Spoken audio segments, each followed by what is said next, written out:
नमस्कार. तर आज आपण पुन्हा एकदा एका नवीन रेसिपीसोबत भेटत आहोत. तर आज आपण अस्सल गावरान चवीची काळ्या मसाल्याच्या वाटणातील भरली वांग्याची भाजी पाहणार आहोत. त्याचसोबत नेहमीप्रमाणे आज काही महत्त्वाच्या टिप्ससुद्धा मी तुम्हाला सांगणार आहे. त्यासाठी रेसिपी शेवटपर्यंत पहा आणि रेसिपी आवडल्यास व्हिडिओला जास्तीत जास्त लाईक करा, शेअर करा आणि चॅनलला सबस्क्राईब करा.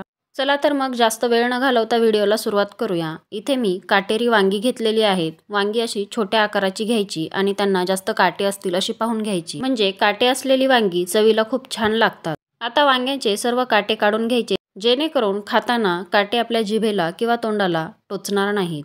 सर्व वांग्यांचे काटे काढून झाल्यावर देठाकडचा भाग म्हणजेच देठसुद्धा अर्धा कट करून घ्यायचा आणि त्यानंतर वांग्याचे 4 भाग करून घ्यायचे. देठापर्यंत वांग कट करून घ्यायचं. संपूर्ण वांग कट करायचं नाही, नाहीतर वांग तुटू शकतं.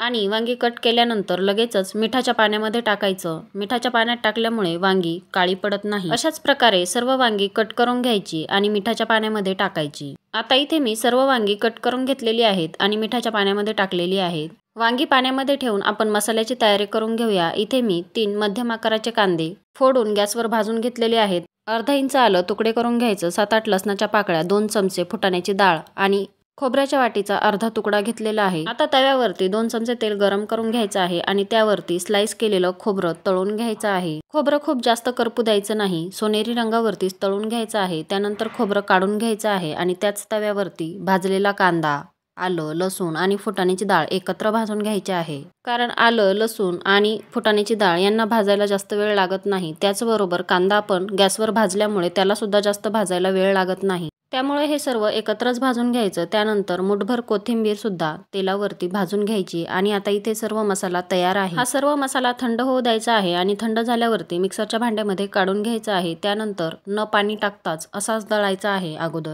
आता मसाला कोरडा दळून झालेला आहे. त्यामध्ये 1 चमचा लाल तिखट पावडर, अर्धा चमचा हळद पावडर, 1 चमचा गरम मसाला किंवा कांदा लसूण मसाला टाकला तरीही चालेल, चिमूटभर हिंग, पाव चमचा धने जिरे पावडर आणि चवीनुसार मीठ टाकायचं. त्यानंतर थोडंसं पाणी टाकायचं, अगदी 2 चमचे, आणि मसाल्याची फाईन पेस्ट वाटून घ्यायची. आता हा मसाला आपल्याला कापून घेतलेल्या वांग्यांमध्ये भरायचा आहे. त्यासाठी आपण वांग्यांना ज्या चिरा पाडून घेतलेल्या आहेत त्यामध्ये हा मसाला भरायचा आहे. जसं की व्हिडिओमध्ये दाखवलेला आहे अगदी तसंच. इथे माझ्याकडून मसाला जरा पातळ झाला, कारण मिक्सरमध्ये मसाला व्यवस्थित बारीक होतच नव्हता, त्यामुळे मला पाणी वाढवावं लागलं. अशाच प्रकारे सर्व वांग्यांमध्ये मसाला भरून घ्यायचा आहे. इथे मी सर्व वांग्यांमध्ये मसाला भरून ठेवलेला आहे, तुम्ही पाहू शकता.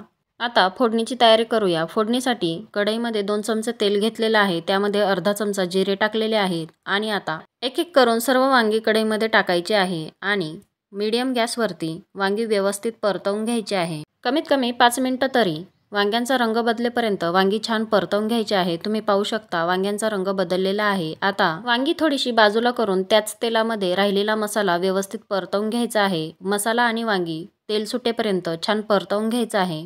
मंद गॅसवरती कमीत कमी 5 मिनिटांसाठी वांगी आणि मसाला व्यवस्थित तेल सुटेपर्यंत परतवून घ्यायचा आहे. आता तुम्ही पाहू शकता मसाल्याला छान तेल सुटलेला आहे. मसाला परतत असताना सतत मध्ये मध्ये मिक्स करत राहायचं, जेणेकरून मसाला करपणार नाही. आता यामध्ये कमीत कमी 2 ते 3 ग्लास गरम पाणी टाकायचं. भरपूर जणांचा हा प्रश्न असतो की वांग्याच्या भाजीमध्ये कधी कधी वांगे वाफाळतात, म्हणजेच वांगी व्यवस्थित शिजली जात नाही, कच्ची राहतात. असं का होतं?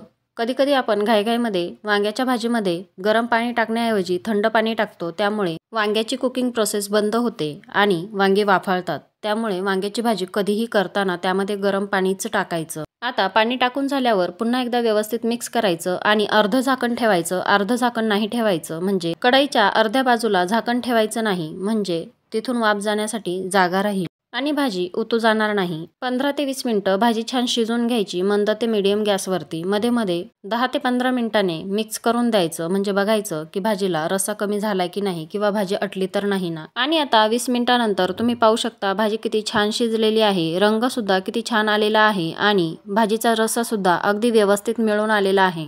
रेसिपी आवडली असेल तर जास्तीत जास्त लाईक करा, शेअर करा आणि चॅनलला सबस्क्राईब करा. बाय.